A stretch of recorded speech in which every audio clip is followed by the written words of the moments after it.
J'adore ce côté secte raélienne de nos émissions. Bonjour Florent. Bonjour Eric, bonjour aux auditeurs. Enfin, j'ai encore dit secte raélienne, je vais me faire épingler par Conspiracy Watch, puisque je veux dire, Reichstadt n'a rien d'autre à faire. Nous allons parler de l'effacement civilisationnel de l'Europe que Trump annonce et la politique économique, lui, qu'il mène, parce qu'en fait, il y avait d'ailleurs ce matin un article très intéressant dans le New York Times sur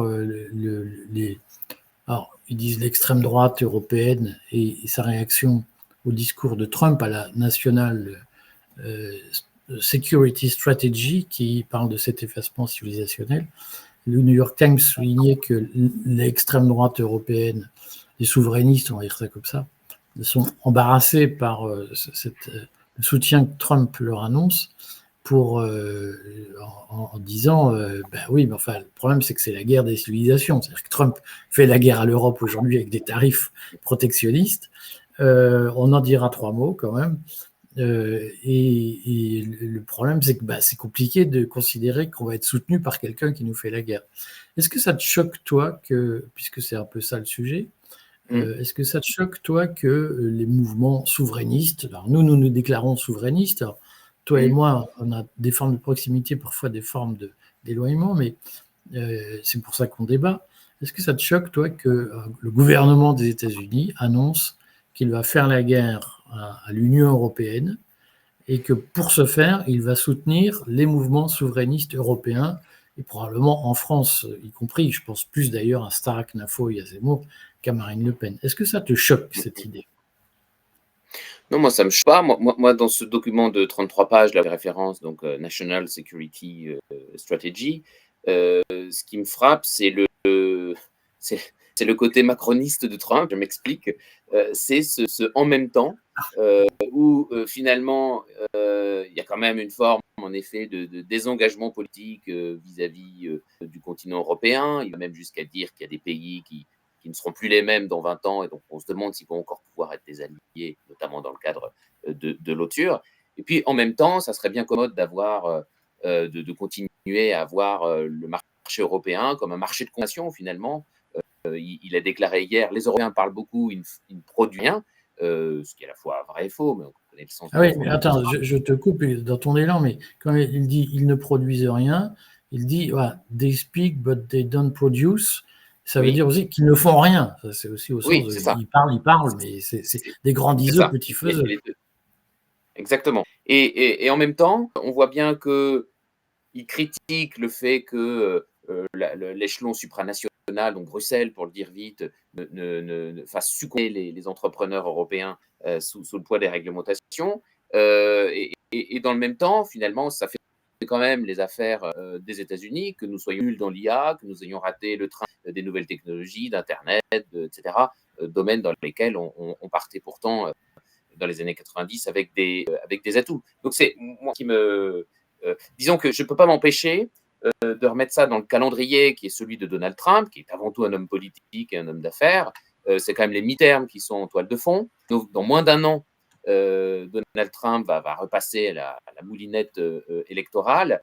Et d'ailleurs, il commence à faire campagne sur le pouvoir d'achat. Donc, il est quand même bien conscient, je pense, que sa politique, pour l'instant, je ne pense pas qu'il soit conscient qu'elle l'ait vouée à échouer, en tout cas c'est ce que nous pensons, mais je pense qu'il est conscient que le fait que ça ne donne pas de résultats, ou plus exactement que ça donne des résultats pour l'instant négatifs pour le portefeuille du consommateur américain, ça l'inquiète beaucoup. Et il se remet à parler de paychecks, donc presque d'hélicoptère-monnaie, comme il l'avait fait au tout début du Covid, avant de perdre l'élection de 2020. Quoi. Ah oui, mais alors je vais quand même te taquiner un peu, Florent, puisque la semaine dernière, tu m'as fait un éloge presque indécent des bienfaits de la politique de Trump en expliquant qu'il n'y a pas d'inflation. J'ai dû quand même te dire 3% d'inflation, c'est effectivement pas 10%, mais c'est au moins 50% au-dessus du seuil de tolérance du français moyen.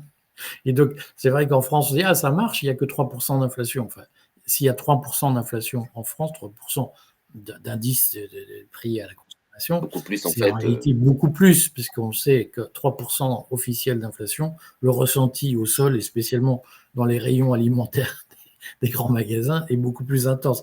Donc, plein de Français qui aujourd'hui disent « Ah, c'est super ce que fait Trump, regardez, il y a que 3% d'inflation », ils seraient en train de hurler en France si ça leur arrivait. Donc, tu m'as un peu agacé en faisant l'éloge de Trump. Explique-moi pourquoi tout à coup tu fais un revirement Non, non, d'opinion en on expliquant demande, la politique on économique prend de à Trump. témoin ceux qui ont visionné l'édition de la semaine dernière, où d'ailleurs j'ai dit que Trump se trompait de combat, qu'il s'attaquait de façon obsessionnelle au déficit commercial dont vivent les ennemis, enfin, je corrige, dont vivent les consommateurs américains. Ils sont bien contents d'avoir des produits à bas coût qui arrivent, à bas prix qui arrivent sur les rayons américains. Et par contre, qui laisse totalement tomber le déficit public. Et c'est d'ailleurs une des raisons pour lesquelles il s'est séparé, en bon soi-disant, d'Elon Musk, dont c'était pour le coup l'obsession, la juste obsession, à mon avis. Mais Musk, c'est qu'un libertarien, et on s'aperçoit quand même Ça que dépend des Trump, jours. ça dépend des jours, Il est c'est vrai. libertarien, sauf le jour où le chèque de la Tout à NSC fait, ou du je suis Trésor d'accord. américain arrive dans sa Je suis boîte aux d'accord. lettres. Là, il est En tout moins cas, il libertarien. est peut-être un peu plus que Trump. Et Trump, on voit bien. Moi, ce que je trouve intéressant pour le milieu souverainiste sur lequel tu as ouvert l'émission, c'est qu'on a. Alors, pour Trump, l'Union européenne est devenue un laboratoire, on a bien compris dans son document, décadence économique, mais il va plus loin, décadence Est-ce que tu penses que c'est vrai? civilisationnelle. On ne peut pas. Là encore, c'est à tiroir. C'est-à-dire que dans ce document, il y a tout et rien. C'est-à-dire qu'il dit, je prends un exemple, on va rester 10 secondes sur l'économie, mais il y a évidemment d'autres sujets. Il dit avec des mots très durs, je veux la fin du libre-échange. Il dit, il parle de son intolérance aux déficits commerciaux et aux pratiques économiques prédatrices, qui a déclenché les hostilités. Hein, donc, c'est quand même assez fort de café. Il dit ça. Et puis un peu plus loin, il dit, mais enfin, c'est bien que les frontières restent ouvertes sur le sol européen pour les produits américains, pour les innovations technologiques. Donc là encore, il rêve d'un protectionnisme, mais on a les mêmes en France avec Asselineau. Hein. Il rêve sans représailles. Mais en Mais il réalité, veut se protéger des autres, mais il ne veut pas que les autres se protègent. voilà, c'est-à-dire qu'il pense que mettre des droits de douane, si on empêchait la terre entière de faire la même chose, ce que les Chinois sont en train de bien faire d'ailleurs sur l'agriculture américaine, on pourra en dire un mot, bah, évidemment, on applaudirait dès demain, mais c'est pas comme ça. Donc, et finalement, on a eu le même Trump, je reviens moi aussi, c'est mon obsession, au mois d'avril 2025, mais on a eu un Trump qui a dit, je vais mettre les droits de douane que je décide, et personne ne va moufter. Bah si, les Japonais et les Américains, et les Chinois ont réagi fortement en faisant plier Trump. C'est quand même. Donc, on voit bien que les résultats qui s'accumulent, le contribuable américain, donc il paye des droits de douane, c'est en train d'arriver dans les jeux d'inflation. Hein, ce que j'ai dit la semaine dernière, c'est pas encore arrivé, enfin, c'est en train d'arriver, mais le temps d'absorber les stocks. Le contribuable américain va payer aussi de sa poche la subvention qu'a décidé Trump de 12 milliards de dollars en direction des agriculteurs américains parce que, bizarrement, les gens ont décidé de mettre des tarifs en rétorsion sur les exportations agricoles des États-Unis. Et puis, changer un peu de sujet, Et donc, comme Trump. donc Oui, ça signifie qu'aujourd'hui, dans la pratique, alors, pour moi, il y a deux choses. Parce que le sujet de l'agriculture, il est central, y compris en France, où plein de gens disent, tout à fait. pour sauver l'agriculture française, il faut du protectionnisme. En réalité, Trump est en train de démontrer que pour tuer l'agriculture Oui, d'un pays, on met en place le protectionnisme. Pourquoi? Parce tout à que fait. d'abord, les Chinois, effectivement,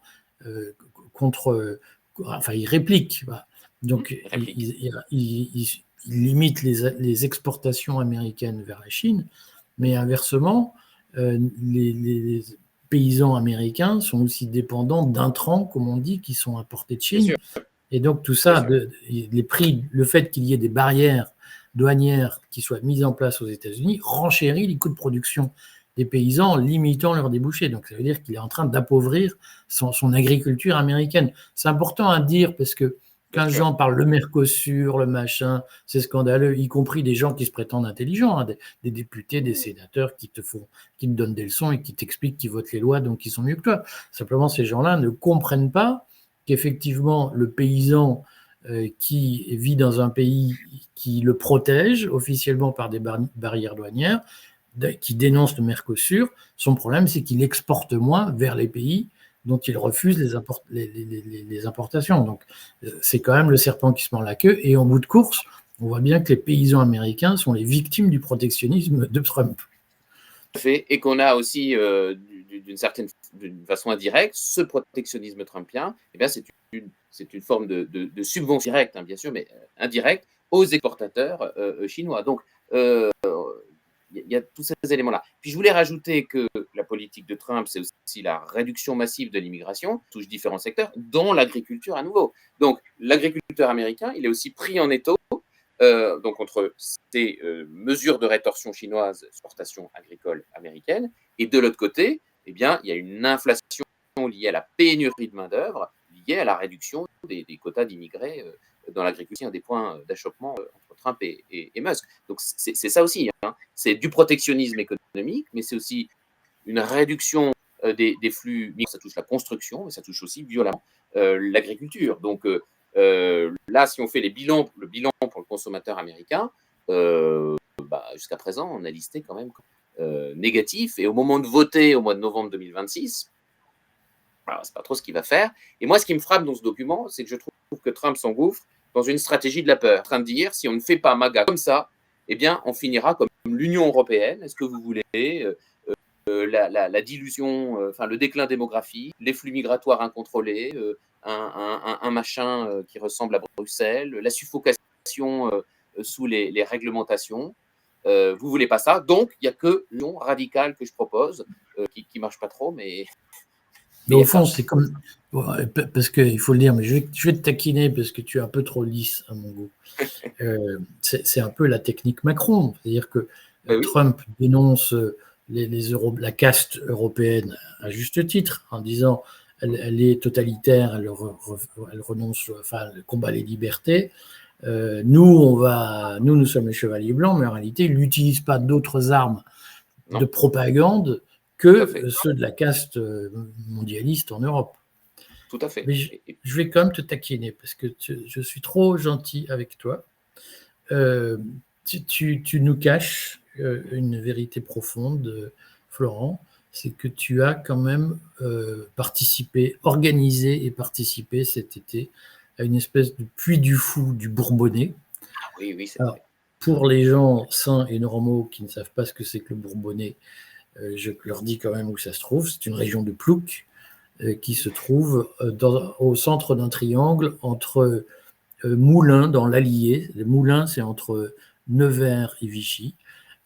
Entre Moulins, Lyon et Clermont-Ferrand, il y a une région qui s'appelle le Bourbonnais, qui est en réalité une région magnifique. Il y a beaucoup de Plouc là-bas. Il y a quand même, dont toi, c'est une blague. Oui, évidemment. Il y a quand même des zones extrêmement, des zones forestières encore très sauvages. Forêt de Troncé, bocage bourbonnais, c'est magnifique.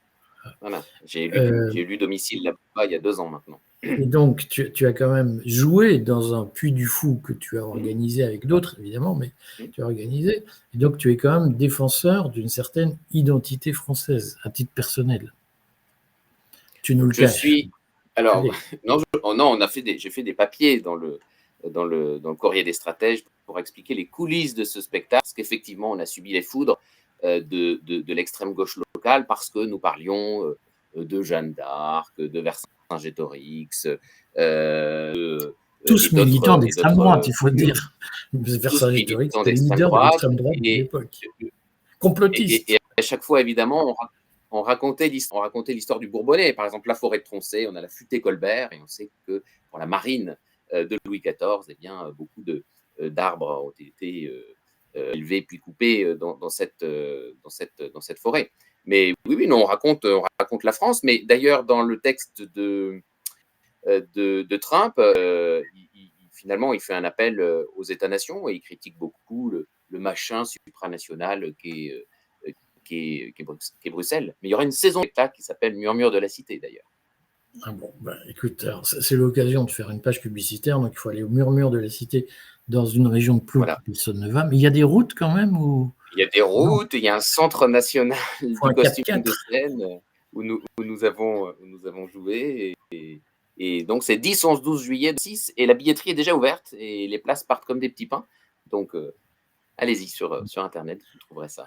Donc, ceux qui ne seront pas à la semaine de la mode, puisque moi, tu sais que je suis à la semaine de la mode, parce que oui, bon. ma fille concourt, ils pourront aller. Mais j'en profite pour faire une page publicitaire, puisque par ailleurs, tu nous parles, on va refaire ce week-end la séance de vente, de promotion de tes dossiers. Donc, les lecteurs du courrier qui sont abonnés annuels ou qui souscrivent à un abonnement annuel entre le vendredi 18h et le lundi 10h du matin, donc pendant le week-end, peuvent recevoir un dossier Machabert. Est-ce Et que même tu 3. connais déjà le thème? Alors, il y aura 3 dossiers. Alors, est-ce que tu les as déjà C'est le week-end choisis? généreux. Il y a le week-end où il y en a 3. Là, il y en a 3. Je veux donner des éclairages à nos futurs abonnés sur que chacun réfléchisse, puisque nous, on passe, mais on laisse chacun libre de décider, de réfléchir à leur horizon de placement en fonction de leur âge, en fonction de leurs objectifs aussi, de leur stratégie d'ensemble. Et donc, il y aura d'abord un dossier général sur c'est comment on choisit son horizon de placement, la question de la liquidité qu'on veut garder ou pas de ces placements. Et puis ensuite, eh bien, pour ceux qui veulent faire un peu de court terme, il y aura un dossier placer son cash à court terme. Et puis, pour ceux qui, évidemment, c'est complémentaire. Pour ceux qui veulent plutôt un horizon long terme, qui est l'horizon de la barbell stratégie et des portefeuilles Brown, eh bien, je referai un point complet sur les actions, en particulier, est-ce qu'on doit choisir un compte titre ordinaire, est-ce qu'on doit choisir, est-ce que le PEA est encore intéressant, puisque on a vu qu'il va y avoir un alourdissement des prélèvements sociaux. Donc, je refais un point là-dessus, sous l'angle de l'horizon de placement, court terme, long terme, placer du cash, et puis les marchés actions, compte titres et plan d'épargne en actions. Voilà. Bon, on revient après à notre sujet de Trump, mais on rappelle donc qu'on fait cette opération de diffusion de tes dossiers à l'occasion du dossier Épargne Dimanche que nous faisons dimanche matin, où il y a plusieurs articles. Ceux de Vincent Clermont, d'ailleurs, il m'a déjà envoyé celui qu'il a prévu de faire sur l'assurance vie luxembourgeoise. Et je vais lui demander quand même d'en faire un, puisque l'INSEE a sorti un papier sur la répartition des patrimoines des ménages. Je vais lui demander de faire un papier sur êtes-vous riche? Voilà. Est-ce que vous êtes un riche normal ou pas?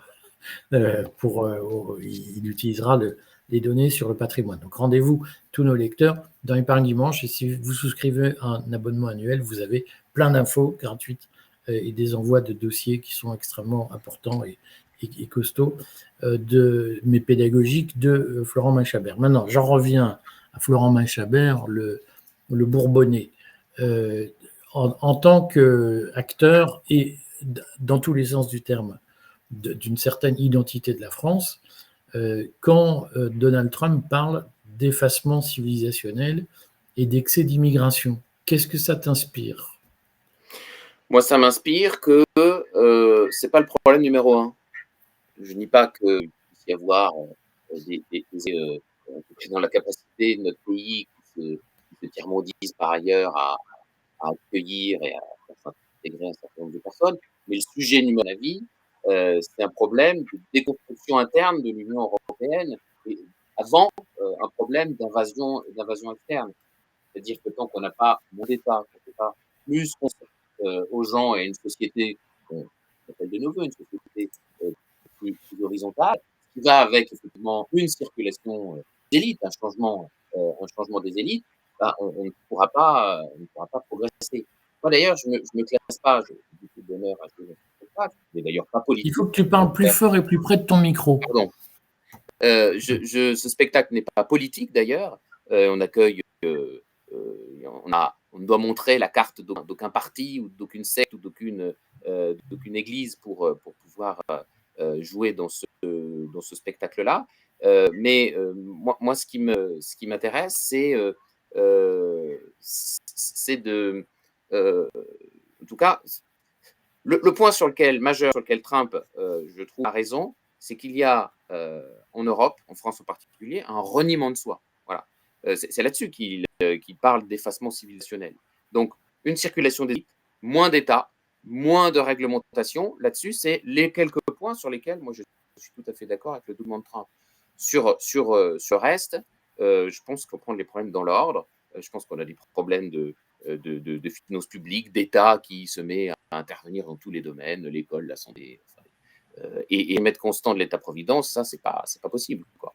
C'est là-dessus. Mais Trump, c'est quand même l'homme des béquilles publiques à tous les niveaux. Il y a un problème, il s'aperçoit, parce qu'il n'a pas assez de conseillers, il s'aperçoit que ça provoque un problème auprès de ses agriculteurs, bah, il déclenche des subventions.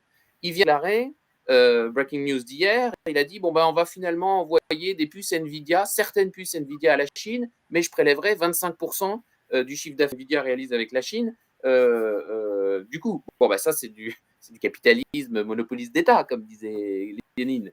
Il fait le billet, ou il s'apprête à faire de la planche à billets sans le dire, avec les stablecoins. Donc, je veux dire, il a beau critiquer les béquilles publiques, parce qu'il a une image peut-être d'homme qui fait que, soi-disant, il ne touche pas à ça, mais en réalité, dans tous les domaines que je viens de citer, effectivement, bah, c'est un homme de... Je vais le dire comme ça, puisque tu me trouves trop lisse. En fait, Trump, c'est un homme de Davos. Ah, ouais. D'ailleurs, il y va, je crois, à Davos. D'ailleurs, il y va. Et je pense qu'il y tiendra un discours beaucoup moins narco-capitaliste que Milei. Ça va être intéressant. Mais quand même, je vais continuer à te titiller, puisque, alors tu le caches, mais en réalité, Florent, tu as le sang bleu. Ah bon? Et donc, moi, quand j'ouvre, moi, c'est rouge. Et quand même, toi qui au fond, fait partie de ces grandes lignées françaises, est-ce que tu penses que la France existera encore dans 100 ans? Est-ce que l'Europe existera encore en 100 ans, selon toi, ou pas? La France, oui. Enfin, voilà. Parle bien près de ton micro, parce que tu te recules, oui, là. la France, Comme si je t'agressais. La France, oui. Je crois qu'elle a vécu... D'ailleurs, on le montre dans le spectacle. Hein, finalement, l'objectif... C'est pas un spectacle historique. Hein, je veux dire, on a essuyé des critiques. Jeanne d'Arc n'a pas existé. Saint-Louis était antisémite. Enfin, on a eu droit à tout ça. Bon, très bien. Donc, nous, c'est un spectacle de divertissement familial, ancré sur des figures locales, comme Anne de France, et puis des figures évidemment nationales, mais qui sont passées par le Bourbonnais. On évoquait Colbert tout à l'heure. Donc, la France, on montre dans ce spectacle que la France a quand même, dans toute son histoire, passé par des moments pires que ce que nous vivons aujourd'hui, et qu'à chaque fois, elle a su rebondir. Et ce qui était intéressant quand on discute public à l'issue de ce spectacle, c'est que là aussi, venant de tous horizons, des curieux aussi, puisqu'on a bénéficié quand même d'un effet Streisand grâce à la CGT, au Parti socialiste et à la Fédération syndicale unitaire de l'Allier, eh bien, c'est que les gens se sont dit, oui, effectivement, par rapport à ce qu'on vit, on peut puiser dans